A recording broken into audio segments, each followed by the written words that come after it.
والله إلهي عافماد إيما وين لكن كوا بدن بالو فير لي عافماد كيga إنسان ku ilaa waa 25 jir 3 jeer guursatay iyada oo qabta xanuuno aysan u qarin kuwii guursaday balse dayacay markii ay la guri galeen kadib ladan maxamuud axmed ilinta ayaa ka qubanaysa mana faraxsana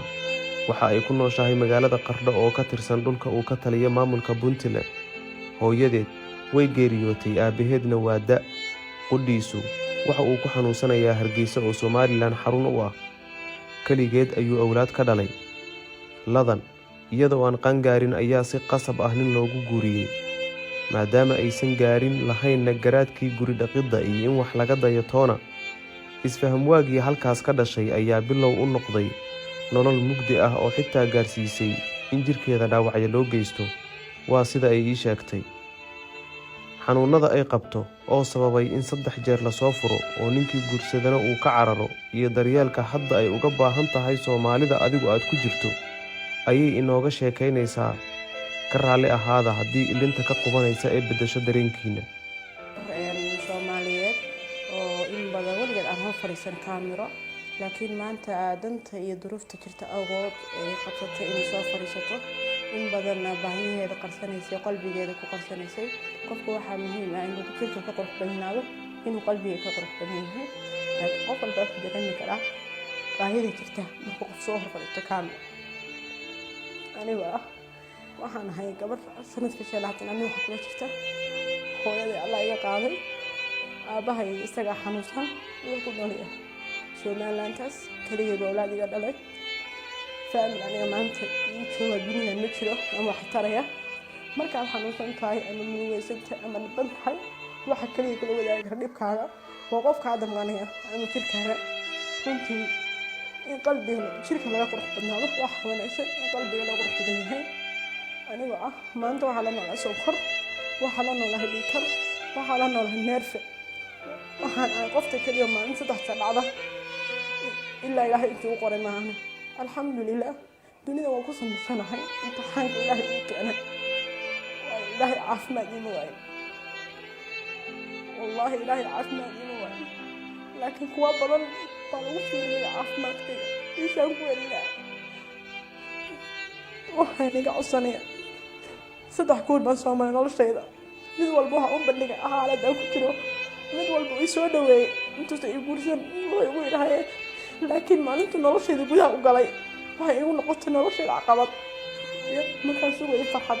markaan sugay garab istaag 12 sano noloshayda kamid maalinta 12 sano ilaa ay maanta noloshayda farxad ma arag تقرر مدح يكو ياله waxa ay geystay oo jirtay oo xarnada maanta aan dhacay geystay wada family kamid alxamdulillah ilaahay baa ii qoray ilaahay wuxuu ii qoray inay ani karto wuxuu ilaahay ii qoray inay ma siin karto laakiin galabta halka waxa u soo fadhiista aniga og inay dhahay gabadha yarta way in la dhahay wajiga asaas way waji qurux badan ma taro wallahi musahabatana inta iga daaysa maanta wayna qalbiga ka daaysa waxa laga yaabaa kuwa iga mid aniga inay habeenkii farxad ku socda aniguna ilmo ku socdo way maanta kala galab adduun way boonti wan aankinin ku gato maasto sonkor bala nool ikar bala nool neerfal ee kaaga saas u daadanaya mid soo dhacaya habad baa gacanta iga dhacday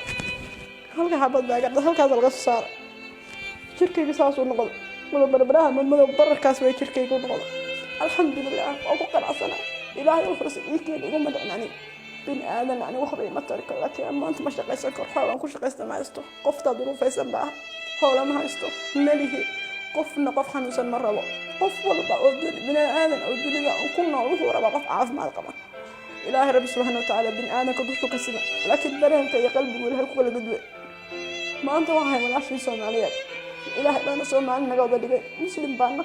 إلهي باين إنما المؤمنون إخوة فأصلحوا بين أخويكم إلهي باير فإن تابوا وأقاموا الصلاة وآتوا الزكاة فإخوانكم في الدين ما هم ولا كم كل هذا الشيء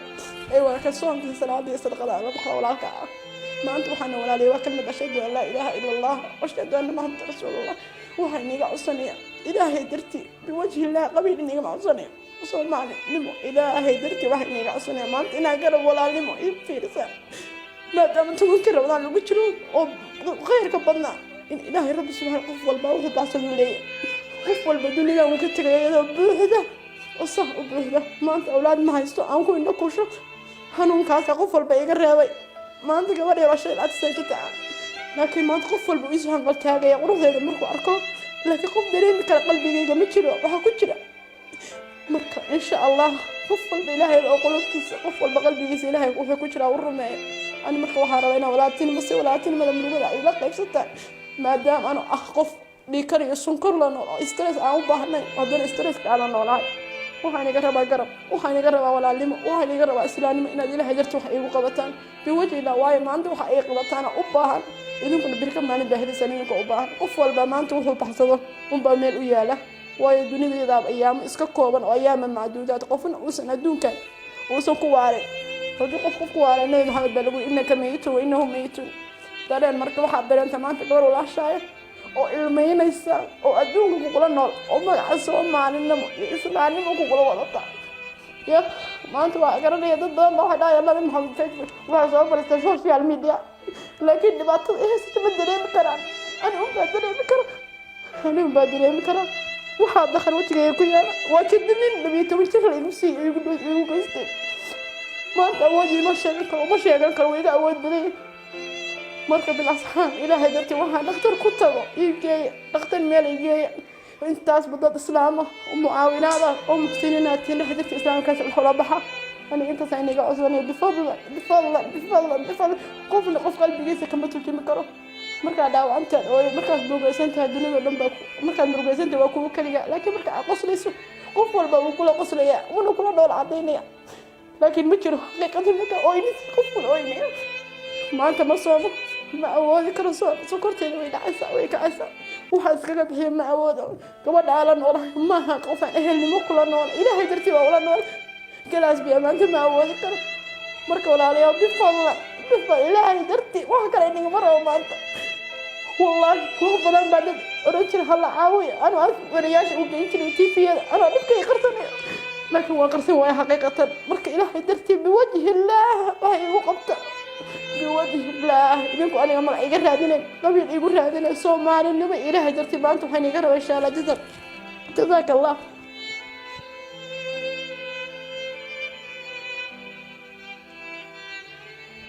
ladan maxamuud axmed oo ilintu ka qubanayso waxa ay bulshada Soomaaliyeed kaga baahan tahay caawin degdeg ah si nolosheeda ay farxad u hesho maadaama ay noo sheegtay in sidii ay u qaan gaartay aysan helin wax farxad ah